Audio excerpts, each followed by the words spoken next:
학부모 여러분님들 안녕하십니까? 이렇게 여러분들 앞에서 이렇게 마이크를 잡게 해서 굉장히 떨려요. 제가 사실 학생들 앞에서는 이렇게 마이크를 잡고 얘기한 적이 좀 많았는데 이게 학부모님 앞에서는 처음으로 이런 강연을 한번 해보는 것 같아요. 근데 제가 이제 앞에 분 하는 걸 좀 많이 들었는데 굉장히 너무 잘해주셔서 좀 제가 많이 부담이 되네요. 근데 제 이야기는 조금 이렇게 막 전문적이고 조금 더 이제 정량적이고 수치적이고 그런 식으로 접근하는 얘기가 아니라 작년까지 이제 바로 입시를 했던 사람으로서 그냥 제가 이제 입시하면서 조금 생각했던 것들 좀 이렇게 하면 또 도움이 되겠다 이런 것들을 그냥 이렇게 편하게 말씀을 드리려고 나왔으니까 그냥 이렇게 편하게 그냥 흘러가듯이 이렇게 들어주시면 될 것 같아요. 제가 나름 이제 여러 가지를 생각해 왔는데 사실 저는 지금 제가 여기서 이렇게 마이크를 잡고 말씀을 드려봤자 사실 얼마나 큰 도움이 될지는 잘 모르겠어요. 사실 공부라는 게 학생이 하는 거잖아요. 그래서 사실 학생이 주체적으로 하는 게 공부고 내신 부모님께서 이렇게 막 열심히 들으신다고 거기 시험장 가서 직접적으로 도움을 줄 수가 없잖아요. 해봤자 이제 위로나 격려 이런 건데 그래서 어떤 말씀을 드려야 할지 굉장히 고민을 많이 했어요. 근데 또 이제 학생이 안 하는데 이제 부모님들만 이제 조금 열정 있으셔서 막 이렇게 닥달하면 또 관계가 이상해질 수도 있고 약간 그래서 사실 제가 정말 어떻게 도움을 드릴 수 있을까 그렇게 생각해봤어요. 그리고 또 여기 굉장히 많은 학부모님들 계시는데 다 학생들의 상황이 조금씩 다르겠죠. 그러니까 이제 성적도 상위권, 중위권, 하위권 있을 거고 이제 학교 유형도 다를 거고 아니면 중학교 학부모님들 계실 거고 고등학교 학부모님들 계실 거고 그래서 이렇게 포괄적으로 말씀을 이제 드려봤자 사실 별 도움이 안 될 것 같아서 그냥 제가 좀 입시했던 방식 안에서 한번 이야기를 조금 가볍게 드려보려고 한번 나왔습니다. 네.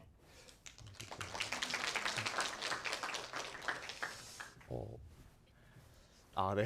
일단 제 소개를 간단히 드리고 이제 저는 그냥 간단히 이제 좀 내신에 관한 이야기 좀 말씀드리고 생활기록부 가장 중요하죠. 그거에 관한 이야기도 간단히 드릴 거예요. 그런 다음에 이제 아덜팅스라고 적어놨는데 좀 간단한 입시할 때 좀 도움이 될 만한 그래도 부모님들이 아시면 학생들한테 이렇게 얘기해 주면 좋을 만한 그런 사소한 팁들 드릴 거고 그런 다음에 제가 이제 좀 추천하는 입시 전략을 간단히 한번 말씀을 드릴 겁니다. 그래서 이제 그것들을 이제 실제 사례도 보고 하면서 한번 적용해보는 시간도 한번 가져보도록 할게요. 이렇게 좀 뛰어난데, 저는 이제 이름 이선호 아까 드린 대로 이선호라고 하고요. 저는 세종시에서 초중고를 모두 나왔어요. 그러니까 이제 세종시 교육과정을 이제 온전히 받으면서 그렇게 대학교에 진학한 사람이죠. 저는 그래서 나래초 졸업하고 이제 종천고등학교 전 작년에 바로 졸업했고 지금은 이제 연세대학교 경제학부에 1학년으로 재학 중에 있습니다. 그래서 이제 이렇게 신입생 대표 과대라 하죠. 과대도 하고 있고 여기 온 거는 이제 우리누리라는 단체에서 이제 파견 받아서 이렇게 말씀드리려고 오게 되었어요. 우리누리에 대해서 조금 소개해드리자면 이제 간단히 말해서 세종시 출신의 대학생들이 이제 그 고등학교 후배들 아니면 중학교 후배들 도와주기 위해서 이렇게 모인 봉사단체예요. 그래서 이 봉사단체에서 저희 그 이제 연고대 면접 멘토링 이런 것도 봐주고 있고 아니면 이렇게 학생들 조금씩 모아서 이 입시 전략이나 아니면 생기부 채우는 뭐 그런 것도 이제 조금 세부적으로 알려주고 있고 이런 식으로 강연도 조금 진행하고 있습니다. 저도 이제 세종시 출신으로 12기 멘토로 활동하고 있어요. 나중에 자녀분들이 이제 능력 출중하신 자녀분들이 대학교 가시면 꼭 여기에 한번 들어오시라고 설득해 주시면 정말 감사하겠습니다. 저는 이런 사람이었어요. 사실 저는 초등학교 때 이제 야구죠. 그러니까 이제 취미로 하는 그런 야구가 아니라 이제 엘리트 스포츠를 했던 사람이고 그래서 이렇게 산이를 뛰어난데 이렇게 어떻게 보면 이제 7일 내내 야구만 했고 이제 동계훈련도 가고 그런 식으로 그냥 학교 끝나고 학교 조퇴하고 야구 가고 연습하고 오고 그런 학생이었어요. 그러니까 공부는 아예 모르는 그냥 생각 없이 살던 그런 학생이었는데 그래서 이때 배운 야구를 지금도 대학 가서 이렇게 열심히 잘 하고 있는 것 같습니다. 그리고 이제 중학교 때는 이제 야구를 제가 그만뒀거든요. 이제 모종의 이유로 인해서 중학교 때 야구를 그만뒀고 제가 현실적인 한계에 부딪혀서 그래서 중학교 때 이제 야구 이제 맨날 하던 야구도 안 하고 근데 게임이라는 게 있네요. 이제 야구를 딱 안 하다 보니까 그래서 게임에 빠졌죠. 중학교 2학년 때 이제 저 배틀그라운드라는 게임에 굉장히 빠졌습니다. 저거를 한 반년 만에 그 플레이 타임이라고 시간이 나오는데 그거를 한 1000시간 그 정도로 했을 정도로 정말 열정적으로 했던 것 같아요. 야구도 열정적으로 했고 게임도 열정적으로 했고 그런 식으로 했던 것 같아요. 그래서 저는 이제 중학교를 졸업하면 이제 마지막에 등수가 나오잖아요. 그때 107등인가 아마 그 정도 제가 그걸 받고 조금 충격을 받았었는데 저희 이제 세종시에 소재한 이제 일반 중학교에서 한 250명 정도 되는 전교생 중에 107등을 한 그런 학생이었어요 중학생 때까지. 그래서 성적표 보시면 D도 있고 막 C도 있고 여기 막 E도 가끔씩 보이고 그런 이제 이런 학생이었습니다. 저는 중3 때까지도 이랬고요. 이런 학생이었는데 어쩌다 보니까 이렇게 작년에 입시 결과가 좋았어서 이렇게 저는 서울대는 떨어졌고요. 서울대 빼고 이렇게 연세대, 고려대, 성대, 서강대, 한양대 이렇게 5개 학교를 붙게 되었습니다. 사실 중학교 때 그런 학생이었는데 이제 많이 놀라시는 분들도 많고 그래서 제 친구들 중에서도 어떻게 그렇게 됐냐 그렇게 말하는 아이들도 많아서 제가 한번 어떤 식으로 했는지 그냥 조금 편하게 말씀을 드려보려고 해요. 그래서 이제 내신에 관해서 한번 말해볼게요. 그냥 좀 개괄적인 내용을 한번 말해볼게요. 내신에 관해서. 이제 내신이 중요한 거는 여기 계신 모든 분들이 다 너무 잘 알고 계실 거예요. 그러니까 사실 내신 너무 중요하죠. 내신을 따야 성적이 잘 나오고 대학에 갈 수 있고. 근데 내신이 생각하는 것보다 정말 훨씬 더 중요해요. 훨씬 더. 제가 이렇게 강조를 계속 말씀드릴 만큼 내신은 좀 그 자녀분들이 좀 잘 딸 수 있도록 닥달을 해도 제가 된다고 생각할 정도로 생기부는 막 이렇게 채워라 그런 식으로 꼭 할 필요는 없는데 내신은 정말 지금 현재 입시판에서 이제 내신이 가지는 비중이 아주 크다는 걸 꼭 말씀드리고 싶습니다. 이미 한 몇 년 됐죠. 올해 전에 정시 비중이 늘었어요. 원래 정시가 거의 한 20%도 안 되나 18%, 19% 그러니까 극악이죠. 그러니까 수시가 80%를 차지하고 이제 정시가 20%밖에 차지 안 해서 이제 수시가 굉장히 이제 날뛰던 그런 시대였는데 이미 이제 서울 주요 대학들은 다 40%까지 올랐죠. 이제 서울 주요 15개 대학 중에 아마 고대랑 이대를 제외하고 다 40%가 넘을 거예요. 지금 정시 비중이. 저 작년에도 그랬고 지금도 앞으로 계속 그럴 겁니다. 지금 기조에 따라서 정시가 앞으로 당분간은 내려가지 않을 테요. 유지가 될 것 같아요. 그래서 수시 비중이 많이 줄어들었어요. 근데 이제 줄어드는 수시 속에서 이 교과 전형이 많이 살아났습니다. 아까도 그 앞에 강연하셨던 분도 이제 교과 많이 말씀하셨는데 원래는 이제 수시라고 하면 이제 종합이었어요. 수시는 종합이랑 거의 동의였어요. 이제 교과란 단어가 약간 없던 때고, 그러니까 수시라 하면 이제 생기부 들어가는 거 엄청 많죠. 막 수상 독서 막 이런 거 봉사활동 막 추천서 써주고 이런 거 엄청 많죠. 그런 거 다 종합적으로 평가해서 하는 종합형 수시가 거의 주를 이루고 있습니다.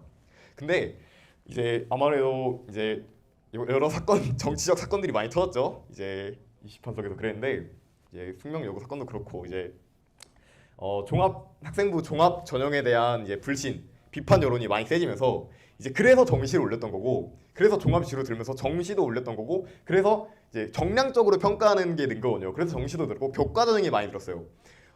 이제 지금 교과 전형이 없는 학교가 거의 서울대가 유일합니다. 원래 연세대도 교과 전형이 없었어요. 근데 이제 2022학년도부터 신설이 됐고 고려대도 이제 교과 전형이라는 이름 하에 이제 교과 전형이라는 이름이지만 거의 종합이랑 비슷한, 그러니까 한 교과 70% 보고 종합 30% 보는 약간 이런 식의 전형이 있었는데 그것도 사라지고 이제 거의 이제 면접도 안 보는 그냥 1차 딱 교과 전형만 보고 끝내는 그러한 전형이 생길 정도로 아래 학교도 다 비슷하겠죠. 그런 식으로 교과 전형이 굉장히 강해졌습니다. 그래서 내신 있죠. 내신은 일반고, 저희 세종시 일반고 지금 자녀분들을 두는 학부모님들은 굉장히 많을 텐데 내신은 일반고가 가질 수 있는 가장 강력한 무기입니다. 이제 특목 자사고 많이 있죠. 여기 세종국제고도 있고 좀 더 이제 시외로 나가면 많은 특목 자사고들이 있는데 외고, 자사고 이런 학교들이 있는데 그런 학교들에선 내신을 절대 챙길 수 없거든요. 한 3점대 하면 굉장히 잘하는 거예요. 3점대 하면 상위권이에요. 2점대면 최상위권이고 1점대는 전교에 한 명도 없을 수도 있고 이제 그런 학교들이 특목 자사고인데 일반고는 이제 보통 전교 1등이 이제 1.1대, 1.2대까지 시작해서 한 전교 한 20등까지 다 1점대에 들죠. 그러니까 내신. 근데 그게 다른 내신이 아니에요. 학교에서 이제 고교 블라인드제가 시행되기 때문에 학교에서 볼 때는 대학교에서 볼 때는 그 둘이 다른 내신이 아니에요. 얘가 좀 쉬운 학교에서 1.5를 땄고 능력이 똑같은데 한 A 친구가 쉬운 학교에서 1.5를 땄고 이 B 친구가 똑같은 능력을 가지고 이제 국제고에서 한 3.5대 내신을 땄다 합시다. 그러면 그냥 1.5, 3.5 이렇게 반영되는 거예요. 이제 학교 자체 네임은 없고 대신 생기부로 평가가 더 되겠죠. 근데 교과 전형에서 봤을 때는 그냥 이 친구는 1.5, 이 친구는 3.5인 거예요. 그래서 이제 그 일반고가 가질 수 있는 가장 강력한 무기 내신을 가지고 이제 교과 전형을 노려보는 것이 사실 여기 연역도 짧고 이제 인프라도 없는 선배도 없고 이제 그러한 세종 일반고가 노릴 수 있는 가장 유리한 전형이라고 생각해요. 가장 유리한 전략이라고 그렇게 생각해서 그것을 최대한 이용하는 것이 이제 입시의 핵심이라고 할 수 있습니다. 내신 공부에 대해서 간단히 말씀드리면 이제 저는 이제 그렇게 들었거든요. 이제 저 전 세대는 이제 학력고사가 있었고 학력고사는 이제 책 이렇게 달달 보고 맨날 책 보고 그렇게 해서 푸는 시험이었다. 근데 수능은 다르다고 얘기 많이 하죠. 수능은 그 책에서 본 뭐 지문이나 문제가 그대로 나오는 시험이 아니에요. 그러니까 암기 위주 시험이 아니에요. 수능은 딱 국어 지문을 1교시에 갑니다. 그러면 내가 태어나서 처음 보는 지문이 한 2000자짜리, 1500자짜리로 쫙 나와요. 그러면 내가 태어나서 처음 보는 지문을 내가 나의 국어 능력, 나의 국어 독해 능력을 가지고 풀어낼 수 있어야 돼요. 그게 대학 수학 능력 시험이에요. 그래서 대학 수학 능력 시험이죠. 그러니까 능력을 평가하겠다는 거예요. 암기 막 이런 네가 공부한 것들을 평가하겠다는 게 아니라 네가 대학에 와서 수학할 능력이 되냐 그 능력들을 평가하는 겁니다. 어떻게 보면 이 리트 법학 적성 시험 그거랑 비슷하다고 볼 수 있죠. 그러니까 지식을 보겠다는 게 아니라 능력을 보겠다는 시험이에요. 그래서 이 능력, 피지컬, 그러니까 암기 부분이 아니라 나의 진짜 능력, 내 몸이 가지고 있는 능력, 그 피지컬 그걸 평가하겠다는 거죠. 근데 내신은 암기예요. 그러니까 이제 문학 시험을 보면 이제 선생님이 딱 시 하나 띄워주시고 이 문구는 뭐 화자가 막 이런 의도로 쓴 거야 이렇게 말씀해 주시면 그냥 그게 논리적으로 이해가 됐든 안 됐든 그냥 딱 암기하고 시험장에서 그게 나오면 찍으면 되는 시험이에요. 그러니까 약간 많이 차이가 있죠. 그러니까 이제 사실 그 문학 시험이 이게 도저히 그 직접 쓴 시인이 봐도 못 푸는 문제를 이제 내신에서 나오는 이유가 그런 것들인데 그러니까 그냥 선생님이 알려주시면 그거를 그 필기 선생님이 출제하니까 그 필기를 그대로 따라 적고 암기해서 이제 시험장에서 푸는 그게 내신이에요. 그래서 내신은 수능 암기법이랑 공부법이랑 좀 달라서 그 책만 달달달달 외우면 2등급까지는 안정적으로 오를 수 있습니다. 2등급까지는 안정적으로 나와요. 근데 아무리 여기가 이제 세종 일반고라고 하지만 이제 다른 대전이나 뭐 서울 이런 파락군 그런 지역보다 훨씬 쉬운 지역에 있고 그런 세종 일반고라고 하지만 그래도 1등급을 얻으려면 이제 수능적인 부분이 필요합니다. 그러니까 이거를 그 암기 양이 워낙 많다 보니까 그거를 다 커버할 수도 없고 커버 그걸 한다 하더라도 그거를 다 이제 암기를 했다 하더라도 사실 수능적인 부분이 없으면 절대 1등급까지 갈 수가 없어요. 우연히 한번 갈 수 있겠죠. 근데 대학에 가기 위해서 안정적으로 1등급이 몇 번씩 계속 쭉쭉 나와줘야 되는데 그렇게 할 수가 없어요. 그래서 이제 내신 공부를 한다는 거는 이제 내신 공부를 하기 위해서는 수능 공부가 필수적으로 요구되는 사항이에요. 그래서 나는 이제 무조건 수시로 갈 거야. 나는 무조건 수시로 갈 거니까 난 내신만 팔 거야. 나는 모의고사 준비 아예 안 할 거야. 모의고사랑 수능이랑 동의어라고 보시면 됩니다. 이렇게 나는 무조건 내신만 볼 거야. 약간 그런 생각은 절대 가지시면 안 되는 게 일단 내신을 보기 위해서는 모의고사를 잘 풀 수 있는 능력, 수능을 잘 풀 수 있는 능력이 필요하고 나중에 또 이제 수시에서도 이제 수능을 보는 이제 수능 최저가 있기 때문에 이제 나는 수시로 간다 하더라도 수능 공부를 절대 게을리하면 안 된다라는 말씀을 드릴게요. 그러니까 내신 공부를 잘하는 법은 결국에 수능 준비, 모의고사 준비를 열심히 하는 것과 이제 같다라는 말씀을 여기서 드리는 거예요. 그러니까 절대 내신만 하라는 말이 아니죠. 고등학생은 3년 내내 시험 기간입니다. 시험 기간이냐는 말 자체가 없어요. 시험 기간이 뭘 의미하냐면 시험 기간은 그 학교에서 보는 내신 시험 기간을 의미하는 거예요. 그래서 시험 기간이 아닌 기간은 수능 준비 시험 기간입니다. 그러니까 고등학교는 이제 쉬는 기간이 없어요. 그러니까 내신을 준비할 때는 내신을 하고 그 외 기간에는 항상 모의고사 수능을 준비하는 거예요. 그래서 제가 말씀드리는 거예요. 항상 그 내신만 시험 한 달 전에 그 내신 공부 열심히 하지 말고 내신 끝나면 놀 생각하지 말고 이제 모의고사 공부를 해야 된다는 게 결국에 다음 내신에 도움이 된다. 이 얘기를 계속 드리는 거거든요. 그래서 제가 추천드린 거는 내신은 이제 통상적으로 한 달 정도 잡으면 충분합니다. 그러니까 6월 말에 시험을 보면 한 5월 말쯤에 시작하면 돼요. 그래서 그러면 이제 시험이 4번 있죠, 총. 이제 1학기, 2학기, 중간고사, 기말고사 4번 있죠. 그러면 4달 정도 1년에 12달 중에 4달 정도를 내신 시험 기간으로 잡으면 그 시험 기간 외에 방학 기간이랑 학기 중에 내신 시험 기간이 아닐 때는 모두 수능 시험 기간이에요. 그러니까 그때는 모의고사를 준비하셔야 되는 거예요. 거기서 이제 내신 그 암기가 아니라 이제 모의고사를 풀 수 있는 나의 피지컬을 기르는 시간이 8달이고 그 4시간은 이제 내신 시험을 직접적으로 준비하는 기간. 그러니까 그 남은 8달은 내신 시험을 좀 간접적으로 준비하는 기간. 이런 식으로 생각하시면 돼요.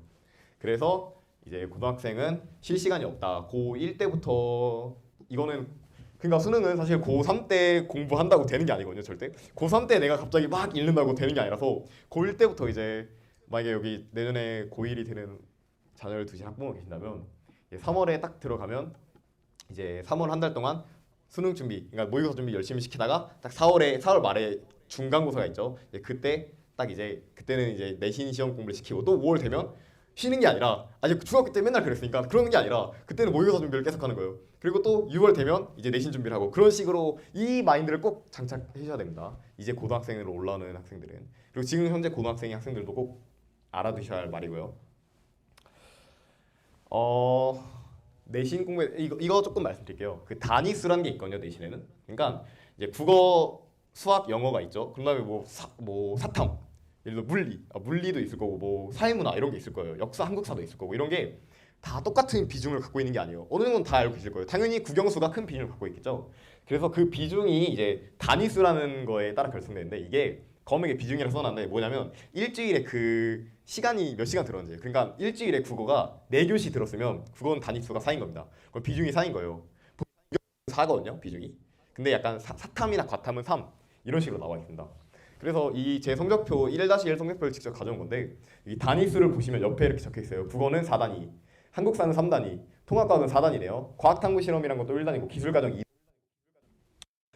그래서 이걸 이제 고려해서 내가 만약에 똑같은 이제 만약에 국어랑 이제 과학 이 두 과목을 이렇게 본다 하면 그래도 국어 쪽에 조금 더 치중을 하는 게 그래서 만약 국어 1등급 과학 2등급과 과학 1등급 국어 2등급 중에 하나 고르려면 당연히 전자가 낫겠죠. 그래서 이런 식으로 조금 전략을 짜서 모든 과목을 1등급 하는 게 불가능하다면 전략을 짜서 그래도 단위수가 높은 과목부터 내가 1등급을 노려보는 게 좀 더 좋은 방법이라 할 수 있습니다. 그래서 내신 계산 방법을 한번 알려드리면 그러니까 이제 등급에다가 단위수를 가중시키는 값이에요. 총 내신이란 건. 그래서 이 분모에 단위수를 쫙 더합니다. 그런 다음에 분자에는 이제 단위수랑 등급을 곱한 거를 쫙 더해요. 그래서 저렇게 산출하는 건데 이런 식으로 국어 4단위수의 1등급이죠. 그러면 4 곱하기 1, 수학도 4 곱하기 1, 4 곱하기 1, 3 곱하기 1, 3 곱하기 1, 4 곱하기 1. 그다음에 기술과정은 2단위수의 2등급이죠. 그러면 2 곱하기 2, 4에서 쫙 더한 다음에 분자에 넣고 나머지 단위수로 쫙 나누시면 이렇게 내신이 산출이 되는 거예요. 그래서 이런 식으로 총 내신은 그러니까 이 내신들 지금 이 7과목을 그냥 내신 1 더한 다음에 7로 나누는 게 아니라 이렇게 과정을 해서 나눈 거기 때문에 대학에서도 이렇게 똑같이 보거든요. 그래서 이 단위수를 꼭 알고 계셔야 한다. 단위수는 이제 그냥 어떻게 알면 되냐면 그냥 학생 시간표 보여달라는 다음에 몇 개인지 세면 돼요. 시간표에서. 이게 국어가 3시간 들어있네. 그러면 국어 3단위수 이런 식으로 가는 겁니다. 이거를 알고 계시길 바라겠습니다. 그리고 이제 진로 선택 과목이란 게 있어요. 이게 또 한 몇 년 전에 최근에 들어온 건데 진로 선택 과목이 정의가 저기 써있는데 저거 중요한 게 아니고 진로 선택 과목이 뭐냐면 이제 A, B, C 성취도가 나오는 과목이에요. A, B, C, D, E가 아니라 그냥 A, B, C 성취도가 나오는 과목이고 그 성취도별로 이제 비율이 적히는 과목이거든요. 이게 좀 최근 교육 과정에 들어온 건데 앞으로도 다 이걸 하시게 될 겁니다.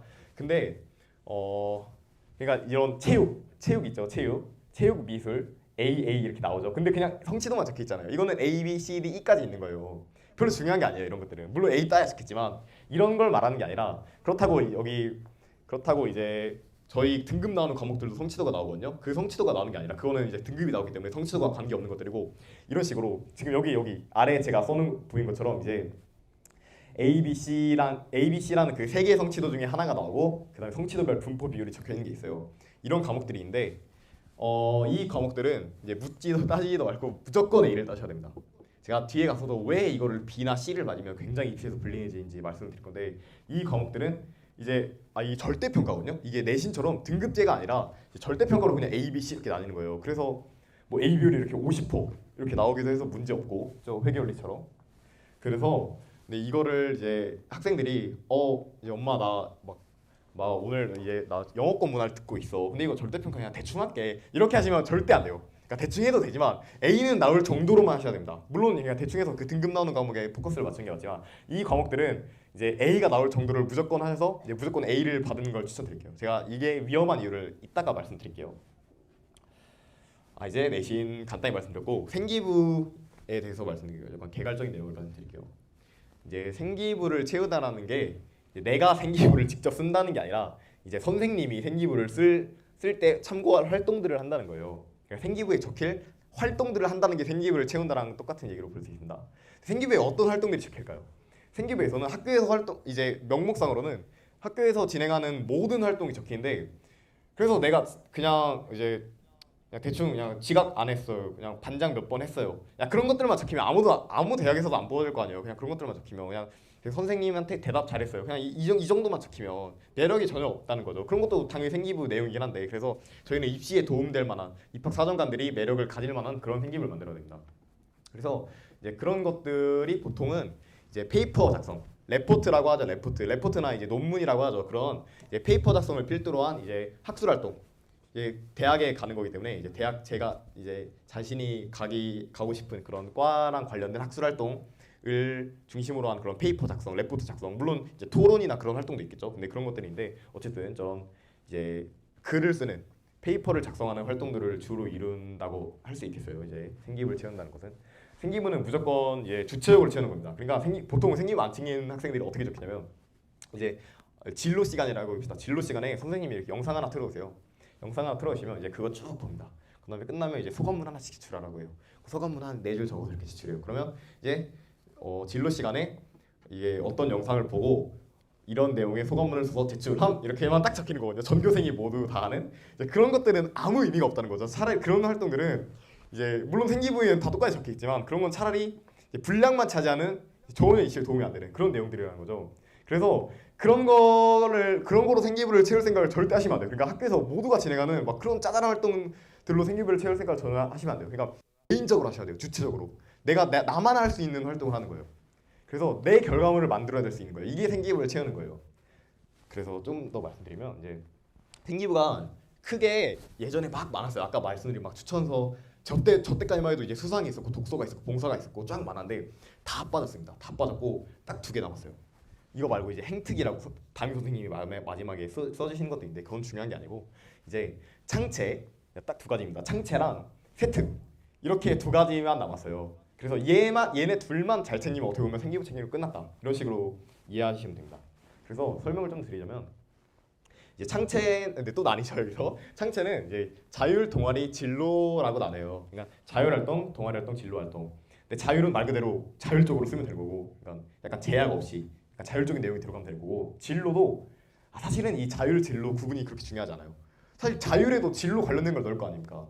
뭘 안 넣을 수도 있지만 거의 다. 그러니까 진로에도 진로 관련된 걸 넣고, 그래서 이 둘 구분은 중요하지 않고 그냥 생기부 분량이라고 생각하시면 돼요. 둘 다 딱히 이름에 얽매이지 마시고. 그리고 진로는 당연히 진로와 관련된 거고. 자율도 이제 자율과 관련된 거. 이 진로 써놨죠. 이제 막 진로 활동 시간에 하는 활동들만 적히고 끝나는데 그러시면 안 되고 이제 내가 하는 결과물을 만들어야 된다. 내가 한 결과물을 만들어야 된다. 이런 말씀드립니다. 동아리 활동은 조금 특성이 있죠. 동아리에서 하는 활동만 적히는 거기 때문에 동아리에서만 할 수 있는 거. 아까 말씀드린 토론, 애들끼리 토론한 것도 있고 축제 부스. 항상 축제를 하면 이제 동아리끼리 부스를 하거든요. 그런 부스에서 이제 활동을 한 것도 적으면 나중에 이제 협업이나 그런 평가도 받을 수 있고 협업적인 부분에서 이런 식으로 3가지로 구성되어 있다는 것만 이해하시면 돼요. 제가 조금 더 직관적이게 예시를 좀 더 보여드리면 자율활동 봅시다. 자율활동은 그냥 하고 싶은 거 넣으면 돼요. 제가 경제학과를 지망했습니다. 제가 이제 3학년 때 이제 책을 좀 읽으면서 내가 이 책을 통해서 지금 현재 제가 감히 제가 지금 현재 경제 흐름을 한번 보겠다. 근데 이거 경제 과목을 3학년 때 들은 것도 아니고 다른 혜택들은 다 채워져 있고 근데 이런 걸 그럼 자율에 넣는 거죠. 그래서 제가 레포트를 저런 책과 기사를 통해 경제를 분석하기 제가 스스로 한 거예요. 물론 선생님이 말씀드려서 선생님 저 이런 활동 하고 싶습니다. 해도 될까요? 한번 해봐. 그러면 이제 쫙 레포트 써서 그러면 선생님이 이런 식으로 적으시는 겁니다. 저 아래 있죠. 3줄부터 이제 쭉 있죠. 이런 식으로 딱 적으시는 거예요. 자율활동 약간 이런 느낌으로 들어가는 거예요. 진로도 비슷하다고 보시면 돼요. 전 이런 활동을 했습니다. 또 경제학과다 보니까 이제 작년에 또 시끄러웠죠. 부동산 이제 그래서 윤석열 정부가 내놓은 이제 6.1 정책에 대해서 분석하고 그걸 조금 수정해보는 그런 활동도 했는데 또 이것도 이제 진로 활동을 써주시는 선생님께 가서 선생님 저 요새 이런 분야에 관심이 있어서 한번 해봐도 될까요? 해봐. 그럼 좀 도움 있으면 물어보고 그럼 이렇게 선생님이랑 커뮤니케이션하면서 소통하면서 이런 식으로 작성을 하는 거예요. 그럼 이제 랩 쫙 작성하죠. 근데 이런 것들은 주체적으로 좀 할 수 있으셔야 돼요. 근데 그래서 이런 것들을 조금 부모님이 도와주면 좋겠죠. 만약에 이제 부모님 그러니까 아들 딸들이 이제 약간 이런 주제로 이런 거 써야 되는데 좀 이거 어떻게 엮으면 좋을까 이런 거 고민하고 있을 때 좀 토픽을 떠올려 줄 수 있는 그런 역할들을 부모님이 하시면 좋겠죠. 부모님이 그쪽 좀 잘 알고 계시거나 아니면 같이 찾아볼 수도 있으니까 이런 것들은 그냥 어떻게 영감을 얻냐면 그냥 유튜브에서 영상 보다가 영감 얻으면 되는 거예요. 그럼 나 이거 한번 해볼 수 있겠는데? 한번 해보고 싶은데? 그러면 그냥 이렇게 해보는 거거든요. 그런 식으로 이제 딱 써면 이제 이렇게 선생님께서 쫙 잘 적어주신 겁니다. 이런 것들이 고평가를 받게 되겠죠. 이렇게 주체적으로 한 활동들이 당연히.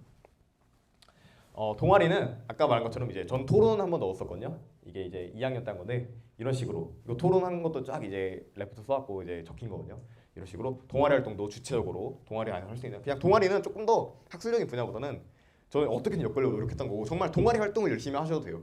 그냥 꼭 진로와 관련된 거, 학과와 관련된 게 아니더라도 그냥 내가 주체적으로 동아리 활동했다, 막 축제 했는데 뭐 이런 갈등이 있었는데 그런 것도 해결했다, 막 이런 것도 다 적히면 좋기 때문에 그냥 재밌게 동아리 활동 재밌게 많이 주체적으로 하시면서 적으면 될 것 같습니다. 네, 이런 식으로 창체 활동을 채우는 거예요. 그렇게 1, 2, 3학년 동안 이제 한 학년에 이제 창체에서 동아리, 자율, 진로 이렇게 들어가거든요. 그래서 이게 이제 3학년까지 있으니까 총 9개. 그러니까 자율 3개, 진로 3개, 동아리 3개. 이 9개를 꼭 채우셔야 된다. 그렇게 하면 이제 생기부의 2개의 구성 요소 중 하나인 창체는 채워진다. 이렇게 말씀드릴게요. 자, 이렇게 창체 활동을 보고 이제 두 번째로 세특을 봐야겠죠. 세특, 세부 능력 특기사항이라고 적혀 있는데 이게 다 줄여서 세특이라 부릅니다. 세특은 뭐냐면 고등학교를 다니면서 수강한 모든 과목에 적히는 거예요. 그러니까 제가 아까 음악을 했잖아요. 음악은 뭐 등급도 안 나와요. 그 성취도 A, B, C, D, E만 나오는 거예요. 근데 그런 짜잘한 과목들에도 다 적히는 게 세특이에요.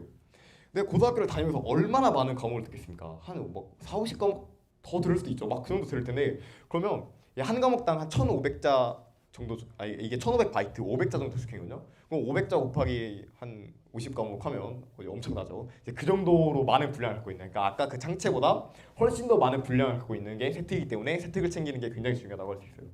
그래서 세특은 핵심이 뭐냐면 이제 하나도 안 빼놓으려고 노력을 하셔야 돼요. 그러니까 물론 그냥 음악 세특 안 챙기고 그냥 선생님이 대충 써주시는 거, 뭐 수업 잘 들었다, 발표 잘했다, 뭐 이런 거 적힐 수 있겠지만, 이제 이거 좀 더 욕심이 내면 내가 좀 더 좋은 대학 가려면 이런 것들까지 하나 챙기라는 거죠. 이제 제가 예시를 보여드릴 건데, 자, 이런 느낌이에요. 이제 사회문제 탐구라는 과목이 있어요. 이거는 조금 제 진로와 약간 맞는 과목이죠. 왜냐면 경제 문제를 탐구하면 되는 거니까. 그래서 이런 것들은 이렇게 쫙 페이퍼로 써갖고 제가 되는데, 이런 건 당연히 하셔야 되는 거고, 이런 관련 있는 과목은 당연히 하셔야 되는 거고, 이제 여기 음악 감상과 비평, 이게 진로 선택 과목이거든요. 근데 음악이죠. 음악 경제랑 음악이 무슨 관련이 있습니까 도대체? 일본어로 경제 배우면 관련이 있을 수 있겠지만 무슨 관련이 있습니까? 근데 이런 것들도 이제 어떻게든 내 생기부에 도움이 되기 위해 노력을 해야 된다는 거죠. 이게 그냥 사실 날릴 분량인데, 그냥 이제 첫 줄 있잖아요. 일본어 기본기가 잘 형성되어 있고 막 구상 능력이 좋아, 자연스럽게 소통 있으면 딱 저 한 줄만 적힐 수도 있는 건데, 근데 분량을 만들어내는 거예요, 제가. 그러니까 제가 분량을 스스로 만들어내서 제가 어필할 수 있는 내용들을 더 제가 스스로 만들어내는 거예요. 이제 제가 일본어는 어떻게 했냐면, 그러니까 일본어 회화죠. 근데 그럼 일본 문화도 배울 거 아닙니까? 그럼 일본의 문화 중에 그러니까 경제적인 부분에 미치는 일본의 문화에 대해서 한번 조사해보고 싶었어요. 그럼 경제학과 생기부에 도움이 되겠죠. 그래서 저는 이제 일본의 경제 분야의 비효율성을 야기했던 일본의 아날로그 문화를 조사해서 PPT를 발표를 했습니다. 그래서 이런 식으로 적혔죠. 음악도 이제 음악으로 자기소개하는 이런 활동이 있었는데, 그러니까 음악으로 자기소개만 하면 끝나는 활동이에요. 여기서 무슨 경제 얘기를 합니까? 근데 음악으로 자기소개를 하면서 내가 막 이 신들러 리스트라는 그런 OST를 들었는데, 그게 또 아우슈비츠 수용소에 관련된 거고, 근데 그럼 또 노동이랑 관련된 거죠. 근데 그럼 또 노동은 경제랑 관련될 수 있어요. 그래서 이 노동의 의미를 한번 탐색해보고 내가 어떤 정책가가 되어야 되나, 내가 어떤 경제 정책가, 노동 정책가가 되어야 되나, 이런 식으로 그냥 계속 꼬리를 물고 확장을 해서 어떻게든 진로를 보는 겁니다. 이런 거는 굉장히 큰 좋은 평가를 받을 수 있겠죠, 입학사정관한테. 그래서 저는 이런 것까지 놓치지 않고 다 챙기려고 최대한 노력했습니다. 물론 저도 놓친 게 몇 가지 있어요. 근데 이제 다 챙기려고 해야 한 몇 가지 놓치고 다 챙겨요. 아예 몇 가지 버려야겠다 하고 하면 거기서 더 못 챙기니까 최대한 그냥 제가 딱 드릴 말씀이었어요. 최대한 열심히 그거를 좀 부모님께서 이런 건 도와줄 수 있으니까 너 이번에 이런 과목 들었는데 이것도 한번 생기부 써보는 게 어때? 약간 이런 식으로 주제도 추천해 주시고, 그 정도는 충분히 도움을 드릴 수 있으니까 그런 식으로 해주시면 좋을 것 같아요. 그러니까 세특도 모든 과목으로 한번 챙겨보자, 이런 식으로 말씀드릴게요. 이건 짜잘한 팁인데, 아까 말씀드렸죠. 생기부 채울 때 담당 선생님이랑 협의 감사하는 게 중요해요. 막 갑자기 그냥 대뜸 자기 혼자서 아무 말도 안 하고 페이퍼 하나 써서 갑자기 이제 학기 말에 제출해요. 그러면 선생님께서 약간 당황하시겠죠. 그러지 말고, 선생님 저 한번 생기부 채워보고 싶은데 저 이때 배운 내용이랑 이런 거 엮고 한번 써보고 싶습니다. 그렇게 해서 소통도 하고, 선생님 그럼 이렇게 해보면 좋겠다. 그럼 그것도 이제 수용해서 이렇게 해보고, 그런 식으로 선생님이랑 무조건 소통을 하면서 하세요. 그래서 이제 선생님과는 좀 좋은 관계를 이제 원만한 관계를 유지하시는 거를 좀 동원해 주세요. 원만한 관계를 유지할 수 있도록. 이거 쓰는 것도 사실 선생님이 쓰는 거니까 막 열심히 썼는데 관계 안 좋으면 어떻게 쓰겠습니까, 선생님이. 곤란하겠죠. 제가 열심히 썼는데 그런 식으로 되면. 그래서 이게 굉장히 중요합니다. 이거는 조금 말씀해 주시면 좋을 것 같아요. 이제 레포트 페이퍼라고 나와 있는데 레포트 같은 거 쓰잖아요. 그러면 레포트를 한 막 10장 한 10쪽짜리 씁니다. 그럼 선생님 솔직히 그거 다 안 읽으세요. 얼마나 그 25명이 다 10장짜리 페이퍼 갖고 가면 수행평가하면 언제 다 읽습니까? 이게 읽더라도 좀 훑어는 편이고. 그래서 근데 10장짜리 페이퍼 중에 그러면 한 몇만 장 있을 거 아닙니까? 글이 몇십만 장 될 건데 그 중에 들어가는 건 500자라는 거죠. 근데 그 500자가 내가 쫙 이렇게 서본결을 갖춰서 이제 결론에 진짜 약간 결론에 딱 내가 조사한 것들 써놓고 정말 아름다운 페이퍼를 딱 써놨는데 선생님께서 너무 읽기 귀찮으세요. 서론만 대충 읽고 대충 이렇게 적으셨어요. 그러면 조금 많이 마음이 아프겠죠. 제가 이뤄낸 결과물이 제대로 반응이 안 된 거니까 결국에 제가 쓴 페이퍼를 보고 평가하는 게 아니라 생기부에 써져 있는 여기 생기부에 써져 있는 이걸 보고 평가하는 거잖아요. 그러니까 이게 잘 적혀야 된다는 거예요. 그래서 이걸 잘 적히려면 저는 이런 걸 했어요. 딱 한 다음에 내가 이런 부분을 강조하라고 했다. 약간 내가 여기서 보여주고 싶은 건 이런 거다. 라고 이 페이퍼에 대한 서머리를 꼭 마지막에 달아서 제출했어요.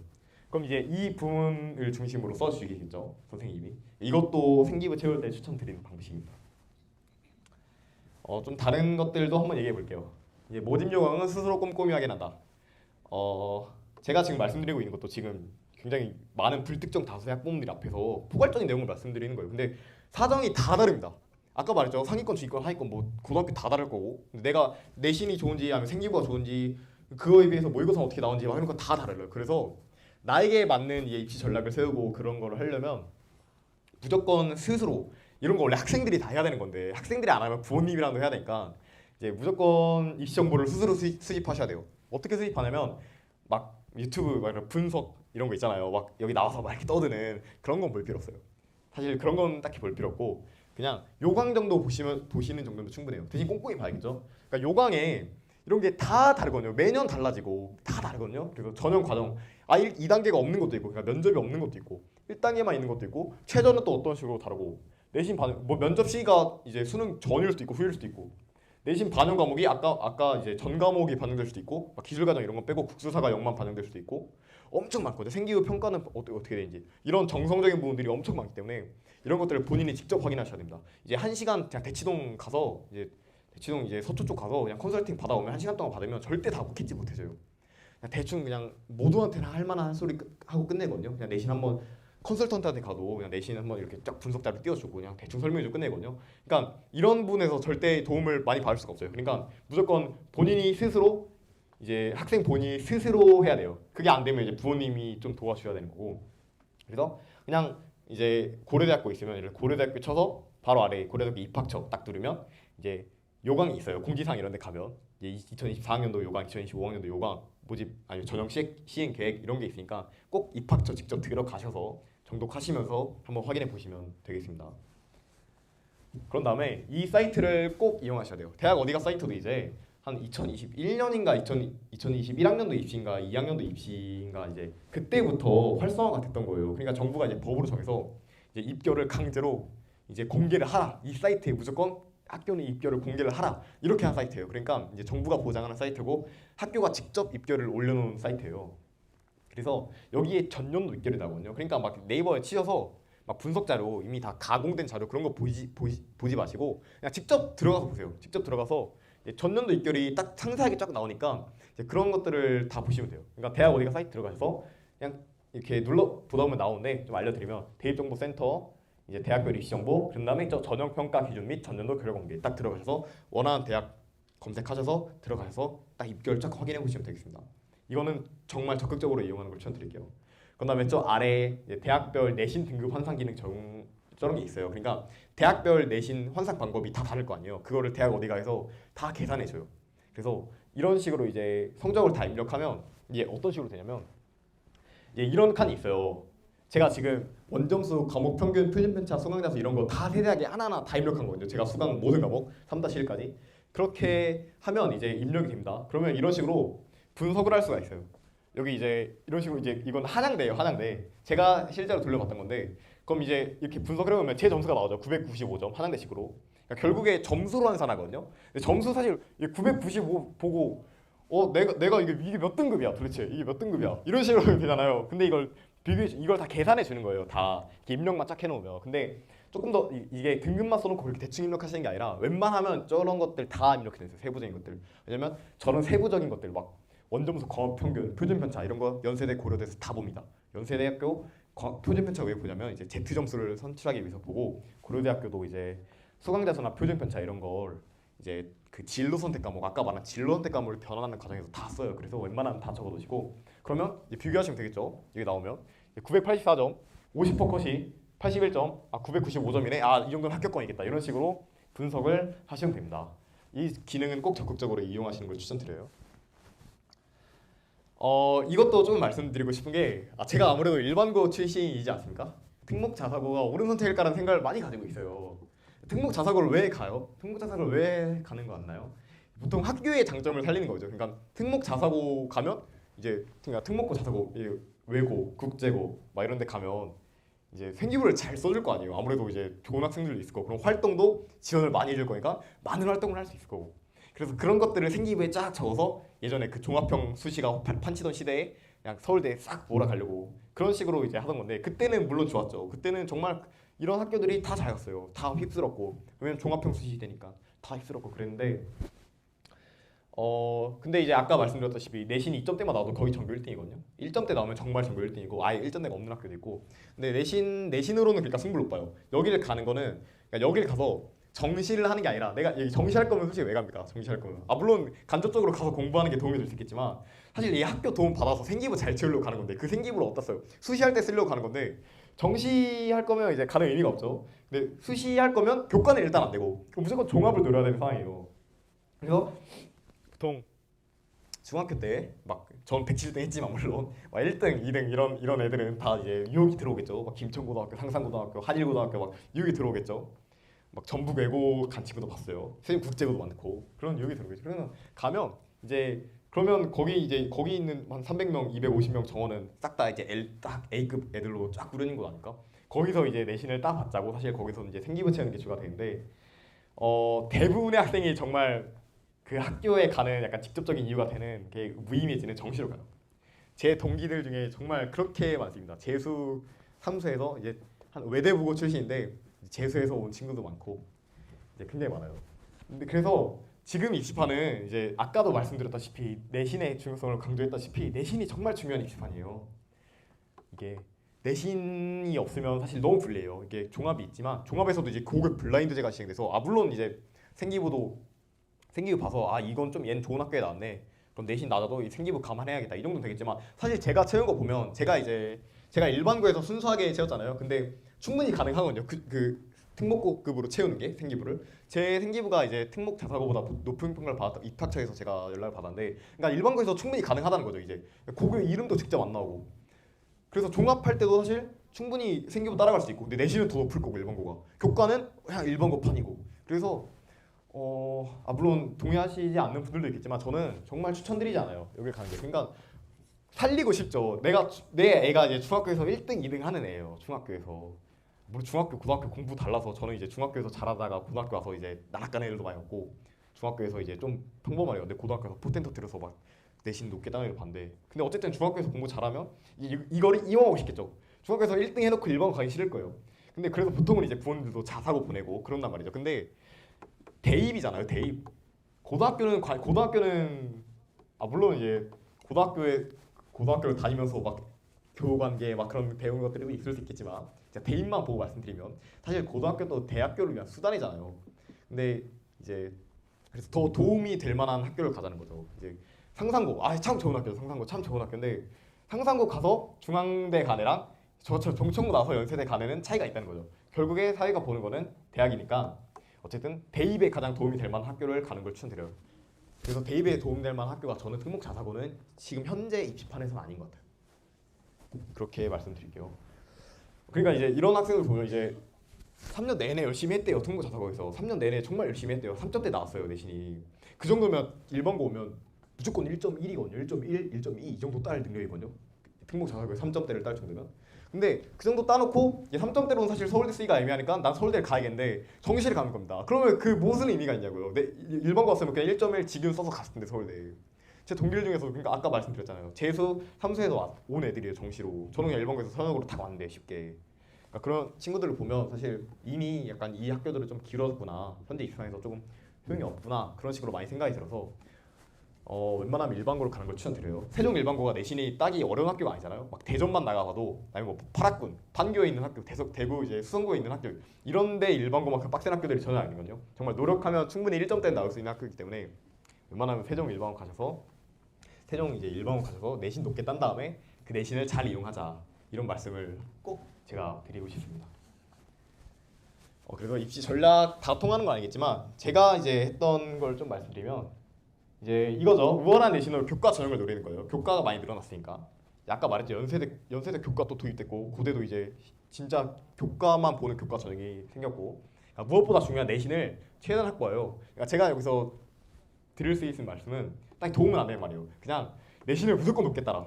지금 내가 내신 따는 법을 이제 직접적으로 도와드릴 수 없고 그냥 그 부분은 조금 이제 공부법 같은 거는 그러니까 내신을 위한 공부법 같은 거는 저보다는 학원 선생님들이 더 잘할 거예요. 그러니까 그런 것들만 좀 케어해 주시고 이제 그 정도만 해서 무조건 내신을 높게 따는 지금 내가 무슨 전형으로 갈지 모르겠어. 내가 정시로 돌 수도 있고 나 지금 고등학교 1학년인데 내가 뭘로 갈지 모르겠어. 약간 진로도 불확실해. 그러면 일단 내신을 따세요.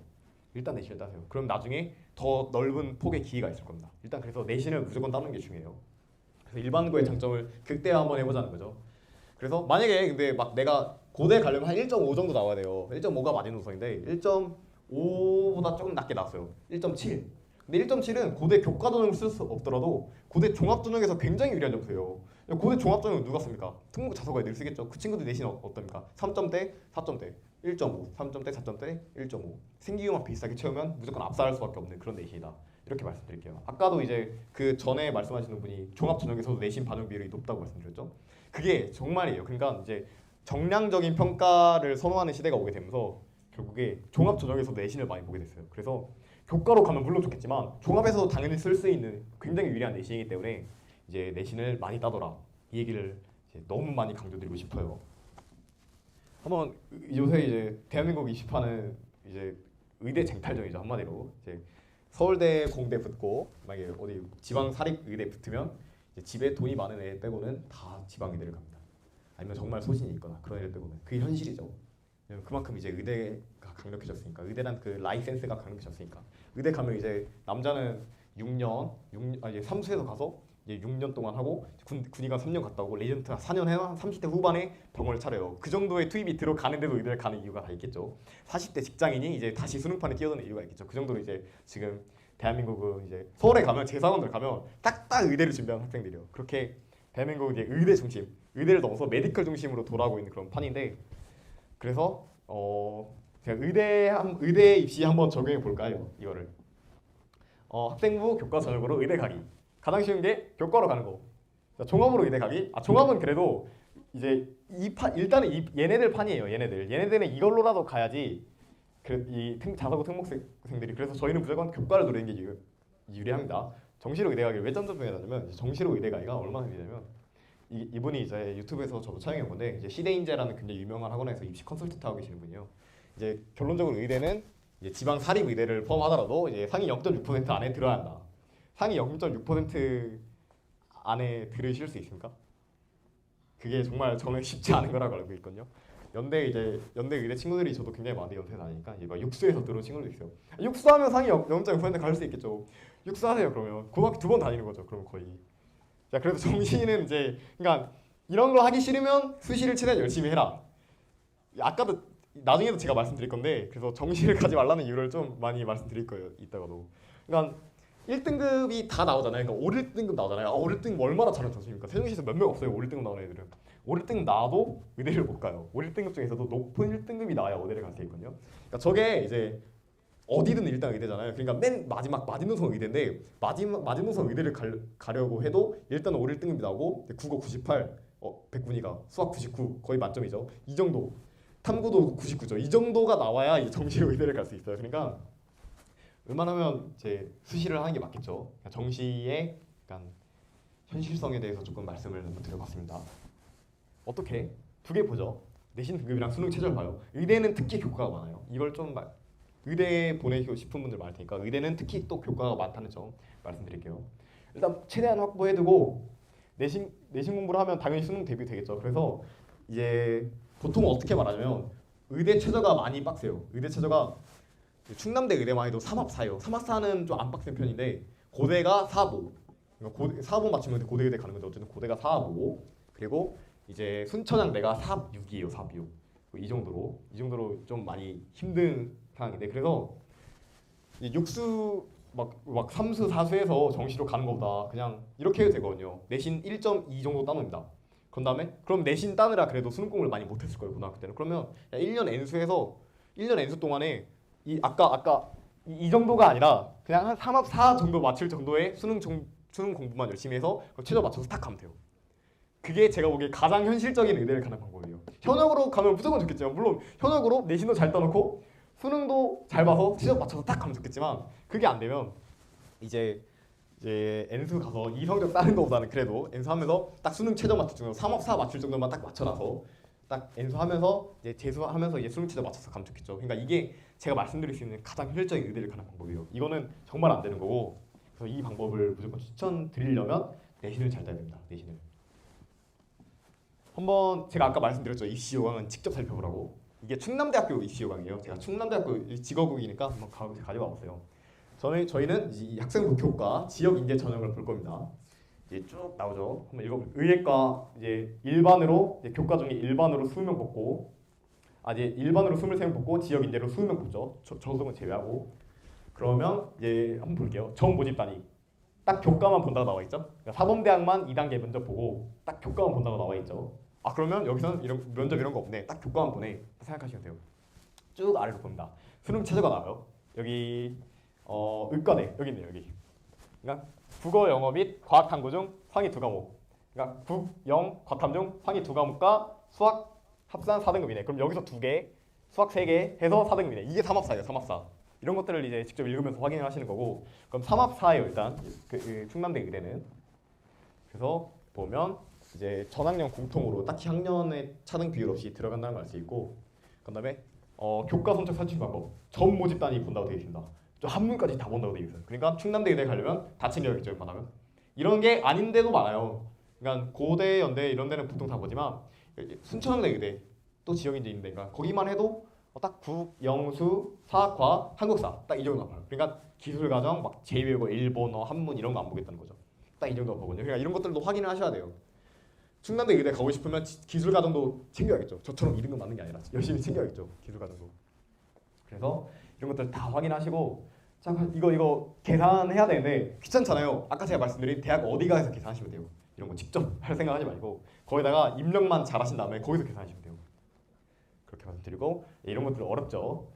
그래서 여기 진로 선택 과목 여기 나와 있잖아요. 그러니까 등급 나오는 과목은 이렇게 반영할 거고 얘는 이렇게 반영할 거다 여기서 말하고 있는데 여기서 B를 받으면 안 되는 이유가 A는 1등급으로 구현한대요. A는 1등급으로.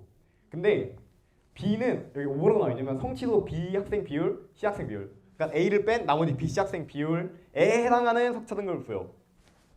잠시만 아까 이걸 볼게요. 이게 어떤 식으로 오냐면 자 회계원리 있잖아요. 여기서 C 말고 B를 받았다 해봅시다. B. C는 너무하니까 잠깐 이거 갖고 온 건데 B를 받았다 해봅시다. 그러면 자 A가 53%예요. B가 20%, C가 20%. 둘이 더하면 이제 46.7%잖아요. 46.7%. 46.7%를 이제 저기서 몇 등급으로 반영하냐면 46.7%면 거의 50% 가까이 되죠. 그러면 여기서는 5등급으로 보겠다는 거예요. B인데 5등급으로 보겠다는 거예요. 이래서 굉장히 리스크가 크다는 겁니다. 물론 이렇게 반영 안 한 데도 있지만 뭐 연대는 C만 안 나오면 돼. 이런 데 반영한 데 있지만 이거를 가장 크리티컬하게 반영하는 학교가 일단 고려대. 고려대가 그렇게 반영합니다. 그래서 여기 충남대도 이렇게 반영하죠. 이거 올해 입시 요강이에요. 올해 입시 요강. 그래서 무조건 A를 받으시라는 거예요. 무조건 A를. 이게 굉장히 C였으면 9등급이에요. 방금은. 9, 8등급이에요. 거의. C가 거의 23%였으니까 7, 8, 9등급이에요. 그러니까 이런 식으로 근데 A만 받으면 1인데 이렇게 쭉쭉 내려가기 때문에 이거 B 받으시면 정말 큰일 납니다. 교과 전형에서 매우 크리티컬해요. 그래서 무조건 A를 따시라는 말씀을 드린 거고요. 이제 용어는 다 맞죠? 자, 그럼 이제 입결을 한번 확인해 봅시다. 입결. 자, 의예과 일반 전형 지역 인재 전형. 지역 인재가 좀 더 유리해요. 일반이 좀 더 컷이 높죠. 지역 인재를 저희는 최종사니까 쓸 수 있어요. 한번 봅시다. 자, 50% 컷이 1.14. 쉽지 않죠. 자, 70% 컷이 1.20. 근데 70% 컷이 1.20이면 한 1.23, 1.245, 1.25 한 이 정도 안에만 들면 충남대 의대를 갈 수 있다는 거예요. 이 말이 할 수 있거든요. 그러니까 충남대 의대 아니더라도 이게 1.25만 하면 막 삼수에서 서울에서 지금 막 한 달에 300만 원 쓰면서 재수학원에서 맨날 7시에 일어나서 10시에 자고 제가 그걸 해봤거든요. 그렇게 죽어나가고 있는데 돈은 돈대로 깨지고 애 멘탈대로 깨지고 시간도 깨지고 그런 식으로 죽어나가고 있는데 고등학교 3년 딱 열심히 해서 한 1.2 초반대 따면 충남대 의대를 한번 써볼 수 있다는 거죠. 의대 이렇게 쉽게 가는 거죠. 이런 거거든요. 그래서 이렇게 입결을 대학 어디가에서 직접 제가 따온 거예요. 확인해 주시고 한번 합격사를 봅시다. 합격사를. 자, 정천고등학교 A양. 자, 제 친구예요. 제가 가장 친한 친구인데 이제 이 친구는 연세대 의대를 갔어요. 이번에 저희 정천고등학교가 조금 잘 간대. 애들이 잘해요. 연세대 의예과를 포함해서 이제 고대, 뭐 성대, 가톨릭대 다 붙었어요. 5개. 한림대만 떨어졌던 걸로 알고 이렇게 5개 붙었는데 이 친구는 이제 중학교 때 일반고로 왔죠. 당연히 중학교 때 그렇게 그냥 혼자서 공부 좀 하는 애였지 그렇게 잘하는 애가 아니었습니다. 근데 일반고 와서 그냥 일반고 좀 적성이 잘 맞아요. 모두 내신이. 그래서 연세대 지호로 1.03을 땄어요. 전교 1등이죠 저희 학교. 그래서 수능 성적 5, 1등급에 평균 100분이 90명 나오면 의대 못 가요. 제주대 의대도 못 가요. 그러니까 가장 사립 의대도 못 가요. 근데 얘는 그냥 이 내신으로 연세대 의대를 간 겁니다. 얘는 이제 세브란스에서 일하는 거예요. 이제 이 친구는 이제 그냥 내신 좀 잘 땄다고. 그러니까 이런 식이거든요. 자, B군. 자, 이 친구도 제 친구인데 자, 이 친구가 이제 저희 우리놀이 지금 대표 맡고 있는 친구예요. 원래 그 친구가 오기로 했는데 제가 대신 왔죠. 지금 강연을. 이 친구는 저랑 비슷해요. 내신이 1.1 후반대였어요. 1.1 후반대. 그래서 이 친구는 다 붙었어요. 이 친구는 무조건 물리학과를 가고 싶다는 친구였어요. 그래서 서울대 물리학과를 직윤으로 쓰고 그다음에 연대 그냥 교과로 전전 하나 썼고 고대도 물리 썼고 성대 쓴 걸로 아는데 카드가 이 친구는 서울대 아니면 안 가요. 서울대 아니면 연세대예요. 근데 그럼 2장만 쓰면 돼요. 대충. 그럼 카드가 많이 남죠. 그래서 의대 한번 써보면 좋으니까 그냥 충남대 의대를 쓱 넣었어요. 그냥 재미로 넣었어요. 재미로. 그래서 수능 5등급 지금 물리학과인데 물리로 5등급 나왔어요.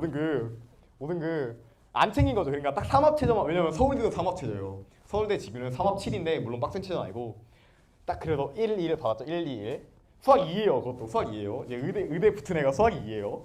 이런 식으로 받았는데 그냥 우연히 그냥 삼합체제도 비슷했고 충남대도 삼합 4죠. 우연히 그냥 삼합 4 딱 맞추네요. 붙었어요. 충남대 의대를 합격했어요. 근데 그래놓고 서울대를 갔어요. 이 친구는 이제 소신이 강한 친구이기 때문에 근데 대부분은 정말 만약 이런 상황이면 의대를 가겠죠. 그러니까 이렇게 쉽게 갈 의대를 막 등록 찾아서 가서 의대 가겠다 막 이런 애들은 정시겠죠. 무조건 정말 고생하고 있는 겁니다. 이런 식으로 쉽게 갈 수 있는 의대를. 그러니까 이게 일반고의 파워라는 거예요. 이 얘기를 좀 해주면 이제 많은 주변 친구들이 의대를 지망했다가 이제 제 동기들 중에 이제 정신 문과는 이미 이과한테 먹혔어요. 이과 애들이 훨씬 더 공부를 잘하고 있으니까. 그래서 교차전을 통해서 저 동기들 중에 이제 그 다 이과 출신이에요. 정시는. 그러니까 저 문과 정시 출신 한 명 봤어, 2명 봤어, 2명 문과 정시 출신. 나머지는 다 이과인데 걔들이 다 메디컬 지망하던 애들이에요. 그러다가 성적 안 나와서 그냥 교차 지원으로 연세대 경제학 공부 온 애들이에요. 그런 애들한테 이런 얘기 해주면 네가 그렇게 가고 싶었던 데 얘는 그냥 이렇게 붙던데 이렇게 얘기해주면 굉장히 박탈감을 느끼겠죠. 그러니까 박탈감을 반대로 하면 이제 굉장히 우월해질 수 있는 기회죠. 그러니까 일반고의 장점을 한번 살려보자는 거예요. 1.1 정도 1.1만 안 돼도 이 친구는 1차 추합으로 붙었거든요. 4차까지 있는데 1차 추합으로 붙었거든요. 그러니까 1. 이거보다 좀 더 낮게 나와도 1.2 되고 그냥 저 정도 그냥 물리 5등급 따더라도 그냥 수학 2등급 나오더라도 상업사 대충 맞출 수 있으면 이게 현역때 맞췄죠. 재수 때라도 맞출 수 있으면 충남대 의대 가는 겁니다. 이런 식으로 이제 의대를 쉽게 갈 수 있는 그런 강력한 부위가 일반고라고 말씀드리고 싶어요. 다른 학교 하면 너무 의대한 말했죠. 너무 최상위권만 말했죠. 한번 다른 사례도 볼게요. 가볼게. 자, 이거는 제 동기들입니다. 제 연세대 경작 동기들이고 이제 C군이 이제 부산 소재에서 이제 1.67. 1.67이면 현실적인 내신이죠. 1.67을 받았어요. 이제 D군도 1.5 정도를 받았어요. 그래서 연세대학교 교과전요. 연세대학교 교과는 딱 2개 봐요. 내신 보고 그다음에 면접 봐요. 면접이 그 생기부 면접이 아니라 그냥 그 재신문 면접이에요. 재신문 면접. 전혀 관련 생기부랑 전혀 관련 없는. 그러니까 연세대에서 주는 문제 저도 봤죠. 이제 그냥 풀고 딱 답변하고 그러니까 생기부랑 전혀 가려고. 그러니까 사실 고등학교 과정 내내 보겠다는 거는 딱 내신밖에 없어요. 생기만 보고. 근데 1.67 맞고 그냥 붙었어요. 그냥 대충 여기 이제 70% 컷이 1.44인데 1.67까지 붙었다는 거죠. 그러니까 이제 면접이 있으니까 아무래도. 그래서 그냥 1.67 맞고 대충 연세대 경쟁도 올 수 있는 겁니다. 이 정도의 유료를 가진 거. 이 정도 내시면 물론 한 서성환이나 이제 중경희 씨 정도는 다 뚫겠죠. 교과로. 이 정도 내시면 그래도 연세대까지 올 수 있는 거고. 그 정시로 오려면 이제 제 그 동기들처럼 재수해야겠죠. 연세대 경제학보다는. 중앙대 한번 볼게요. 중앙대 한번 내려봅시다. 중앙대 교과 성적 보면 70%란 보면 1.8이에요. 1.8. 여기 1.8 있고 2.8이도 있네. 여기 한번 이제 빵꾸가 난 것 같은데 3점대도 있고 여기 1.8에서 1.7 대충 이 정도 형성되고 있어요. 70% 컷이 1.8이랑 1.9까지 간다는 거는 한 1.8, 1.9, 1.9면 5, 2등급 맞고 한 1등급 몇 개만 맞으면 나오는 거거든요. 그러니까 다 2등급으로 깔고 1등급 몇 개 톡톡톡 넣어주면 한 1.9, 1.8 나오거든요. 그 정도 그러니까 1번고에서 5, 2등급 맞고 1등급 그냥 톡톡톡 넣어주면 중앙대는 충분히 붙는 거죠. 건국대 한번 볼까요? 건국대. 건국대는 2점대까지 내려가죠. 그러니까 2점대는 이제 2등급 쫙 깔고 2등급 쫙 깔고 3등급을 몇 개 넣어주면 반대로 나오는 점수가 2점대 초반이에요. 그 정도만 맞으면 경북대대, 서울 명문대를 입학할 수 있다. 중앙대랑 공대 같은 서울 명문대를 입학할 수 있다. 교과 전형으로. 정시로 가려면 너무 힘들겠죠. 이런 말씀을 드리고 있는 겁니다. 그래서 일반 전형 이제 일반고에서 내신을 잘 따서 교과 전형을 한번 보자는 게 이런 얘기예요.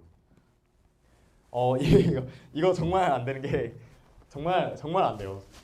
그러니까 정말 될 수도 있어요. 그 비범한 한 명은 돼요 무조건. 아 나는 얘는 정말 비범한 능력을 가진 아이인데 고등학교 때 잠깐 정신을 못 차려서 안 했어요. 근데 얘는 야망도 있고, 그러니까 할 의지도 있고, 얘는 무조건 재수, 삼수를 해서라도 정시로 명문대를 갈 의지가 있고, 막 이런 능력도 있고 그런 애면 모르겠지만 그런 애는 한 100명 중에 한 명이에요 정말. 99명한테 말씀드린 거예요. 100명 중에 한 명은 스스로 자가진단 딱딱딱 한 다음에 하면 되는데 대부분께 말씀드린 거는 실패 사례가 너무 많아요. 통계적으로 이거는 안 되는 거예요. 통계적으로. 저도 사실 정시를 추천해요. 굉장히 정시는 무궁무진한 기회가 있잖아요. 저는 이제 야망이 큰 애들 이제 골라서 그래서 제 친구들 중에 이번에 재수해서 대학 높은 애들 많은데 그런 애들 빼고는 정말 대부분 그러니까 어떤 상황이 발생하냐면 첫 줄이 뭐냐면 자 3학년이에요. 3학년. 2학년 2-2가 끝나요. 그럼 이제 내신이 하나 남은 거죠. 그죠? 네 나는 이 내신 2-2까지 나온 내신을 보고 망한 것 같아. 정시로 돌려야겠어. 겨울에 열심히 준비합니다. 겨울부터. 그래서 3학년 때도 정시 공부만 열심히 해요. 3-1 내신은 버린 거죠. 3-1 내신을 버리고 정시 열심히 해서 수능을 봐요. 얘네들이 이제 수능을 본다면서 쫄리는 거죠. 스스로. 그래서 무조건 수시를 써요. 하나씩. 그 버린 내신 갖다가. 그래서 버린 내신 갖다가 쓴 수시를 합격한 거를 보고 정시로 갈 수 있는 그거 보면 무조건 수시가 높아요. 정말. 그러니까 항상 이러거든요. 그래서 걔는 그러니까 버려놓고 수시로 가고 버려놓은 수시로 가는 거거든요. 정시 하겠다 싶고. 이런 사례가 너무 많거든요. 일반고에서. 이게 두 번째 줄이 설명해 주겠죠. 내신은 이제 세종 일반고 동급생들이랑 하는 거예요. 동급생들도 못 이기는데 N생들이 이길 수 있습니까? 7시부터 10시까지 공부하는 N생들이 이길 수 있습니까? 한 달에 3만 원 써가면서 동급생들도 못 이기는데 그런 말이죠. 그러니까 나는 다르다. 나는 좀 비범한 천재야. 이런 마인드를 항상 경계해야 된다는 거고. 이게 있죠 또. 그러니까 이제 한 2학년이에요. 얘 2학년 초인데 당장 중간고사가 있어요. 2-1 중간고사가 있어요. 근데 내가 그럼 30일 남았죠. 30일 남았는데 내가 갑자기 나는 이제 정시파야. 난 정시 파이터야. 막 이렇게 정신 승리하면서 그렇게 하면 갑자기 시험 기간이 이제 D-30에서 D-한 700을 펴내요. 그렇게 그러니까 도피하려는 게 아닌가 정말. 그러니까 정시 한답시고 놀려는 게 아닌가. 이걸 부모님들께서는 꼭 생각을 한번 해보셔야 돼요. 그러니까 얘가 정시 돌리겠어 했어. 그게 정말 얘가 의지를 갖고 하는 건가 아니면 정말 이렇게 놀고 싶어서 하는 건가. 이거를 한번 진단을 해주셨으면 합니다. 부모님들께서. 그래서 그냥 이거를 결국에 제가 말씀드리고 싶은 건 이거인 것 같아요. 학교 내신 끝까지 챙기고 집중할 수 있게 막 탁달 이런 거 하는 게 아니라 동력 조금 힘 불어 넣어주시고 너무 안 나온다고 뭐라 하지 마시고. 저는 그게 도움이 전혀 안 된다는 거 알고 있거든요. 갈등은 발생하지. 사실 그러니까 학생이 안 하는데 부모님이 할 수 있는 방법 많이 없어요. 근데 감정적인 부분에서 이런 멘탈적인 부분에서 도와줄 수 있기 때문에 저는 고등학교 3년 내내 공부하면서 굉장히 이제 심적으로 힘들었던 입장에서 저는 3년 동안 공부를 안 하면 그러니까 자고 있으면 힘들었거든요. 공부해야 되는데 이런 식으로. 그러니까 그런 부분들은 충분히 이제 멘탈적으로 잡아줄 수 있는 부분이니까 그런 부분 잡아주면서 무조건 내신 챙기도록 독려해 주시면 될 것 같습니다. 그래서 여기까지 해보겠습니다. 네, 감사합니다.